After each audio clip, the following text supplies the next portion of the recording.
Oke, jadi kisah yang akan aku bawakan yang pertama ini berasal dari salah satu kota di Yogyakarta. Sebenarnya pengirim cerita ini ngebolehin untuk nggak ngesamarin nama dan identitasnya, tapi karena menurut aku setelah aku baca-baca lagi nih ya, ini kisah itu kayak cukup sensitif. Jadi aku ya udahlah aku samarkan aja lah ya. Sebut aja lah nama si narasumber ini Indah. Jadi semua nanti siapapun nama yang aku sebutkan di cerita nomor 1 ini semua aku samarkan. Ya maaf ya Indah ya.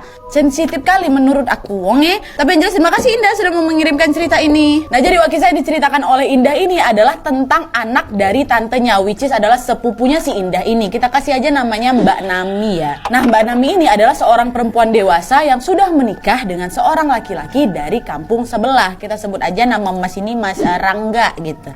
Nah, usia pernikahan Mbak Nami sama Mas Rangga ini udah lebih dari 9 tahun, hampir 10 tahun malah kata si Indah, Wak. Tapi sayangnya mereka juga belum dikaruniai anak, Wak. Padahal Mbak Nami dan Mas Rangga ini sudah sangat sekali mendambakan kehadiran buah hati di pernikahan mereka. Bahkan setiap kali Mbak Nami ini telat datang bulan ya, Mbak Nami selalu nih dengan semangat dan antusias langsung beli alat tes kehamilan dan memeriksakan dirinya ke dokter. Tapi lagi dan lagi harapannya Mbak Nami dan Mas Rangga ini pun pupus karena ya hasil pemeriksaan Mbak Nami ini selalu negatif, Wak. Dan selain itu juga nggak ada tuh Wak, tanda-tanda yang menunjukkan bahwa Mbak Nami ini akan hamil gitu. Nah, meski telah berkali-kali mendapatkan hasil tes pack negatif, Mbak Nami dan Mas Rangga ini tidak pernah putus asa sama sekali. Sedih memang lah mereka pastilah, Wak, tapi mereka selalu memasrahkan hal itu kepada Allah Subhanahu wa taala dan terus berbaik sangka. Ya kalau mungkin ya ini memang bukan waktunya kami memiliki anak gitu. Sambil terus berusaha kepada Allah Subhanahu wa taala, Mbak Nami dan Mas Rangga ini juga terus tuh berusaha secara berkala memeriksakan kesehatan mereka ini ke dokter.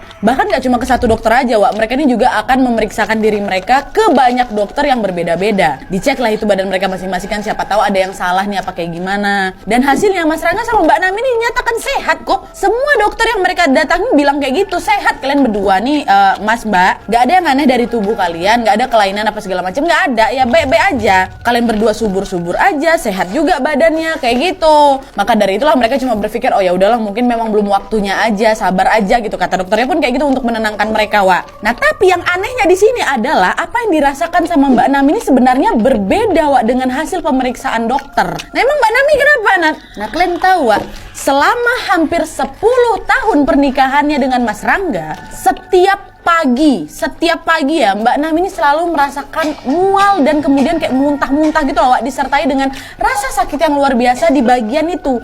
Mohon maaf ya, bagian kemaluannya macam lagi ditusuk-tusuk katanya. Gak cuma sehari 2 hari loh, Wak, ya, hampir 10 tahun. Dan setiap kali rasa sakit dan nyeri itu datang, Wak, Mbak Nami ini selalu merasakan seperti ada yang mengalir gitu keluar dari itunya, kemaluannya tuh kayak berasa basah gitu, Wak. Dan gak cuma itu aja, mohon maaf, kemaluannya Mbak Nami itu juga kayak aduh, kata Mbak Indah tuh mengeluarkan bau busuk gitu, Wak, yang bahkan sampai tercium dari jarak 10 meter. Bayangkan sama kalian, padahal kalau misalnya dicek nih nggak ada apa-apa.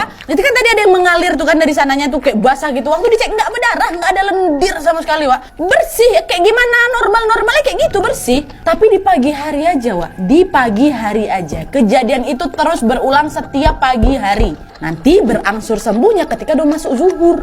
Kayak gitu terus 10 tahun, Wak. Dan selain itu juga, Wak, Mbak Nami ini juga tidak pernah merasakan nikmat setiap kali berhubungan suami istri dengan Mas Rangga. Bahkan cenderung sakit dan panas gitu, Wak. Nah, karena itulah Mbak Nami sama Mas Rangga ini secara rutin lah gitu memeriksakan dirinya Mbak Nami ini ke dokter.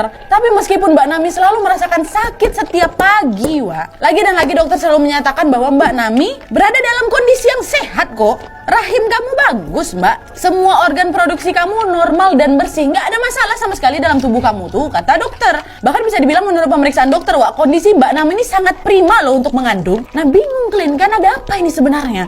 Dan setiap kali mendengar penjelasan dokter, Wak, Mbak Nami, Mas Rangga, dan semua keluarganya yang juga beberapa kali ikut sama mereka tuh ya jadi bingung semua. Dan selain keanehan tadi, Wak, biar kalian tahu sebenarnya masih ada lagi keanehan yang dialami oleh Mbak Nami dan Mas Rangga ini. Kenapa? Karena mereka sudah sangat mendambakan seorang anak. Mereka tuh sebenarnya pernah nih sepakat mau ngadopsi anak, Wak. Tapi entah kenapa usaha mereka untuk mengadopsi anak tuh selalu gagal.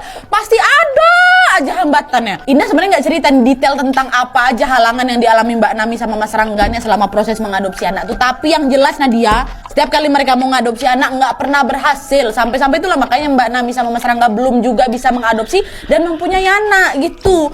Dan tuh kan Wak, singkat cerita, kesakitan yang terus-menerus dirasakan sama Mbak Nami ini akhirnya memuncak pada suatu malam bertepatan dengan malam bulan purnama, Wak. Nah, pada saat itu Mbak Nami ini udah tertidur lelap gitu kan samping Mas Rangga. Nah, terus tiba-tiba Mbak Nami ini kayak ketindihan, Wak. Rasanya berat kali gitu sampai bernapas pun udah nggak sanggup gitu, ha. Dan pada saat itu juga Mbak Nami ini kayak mencium bau busuk bangkai yang sangat pekat, entah dari mana asalnya. Dan biar kalian tahu, saking baunya, Wak, ya, sampai-sampai Mbak Nami ini pingsan. Bau itu bisa nggak kalian bayangkan? Pingsan Mbak Nami. Dan Mas Rangga baru menyadari bininya pingsan ya ketika Mas Rangga udah bangun pagi. Dia tengok bininya pingsan, ya udahlah dicobakan untuk disadarkan istrinya kan. Dan Mbak Nami pun sadarlah itu dari pingsannya, Wak. Jam 7 pagi. Nah, saat telah sadar ini Mbak Nami pun langsung nangis istri sama lakinya. Kenapa Mas, aku udah gak bisa gini, sakit kali ini ya. Badan aku, kata perut aku sakit, kata dia. Kenapa kamu, Dek? Kenapa gak tahu aku sakit kali perut aku, ya Allah, kata dia, Wak. Dan sambil menangis itu Mbak Nami pun bercerita sama lakinya tentang apa yang terjadi tadi malam. Tadi malam aku ketindihan Mas, berat kali badan aku gak bisa gerakin badan aku, terus aku cium bau busuk kali Mas.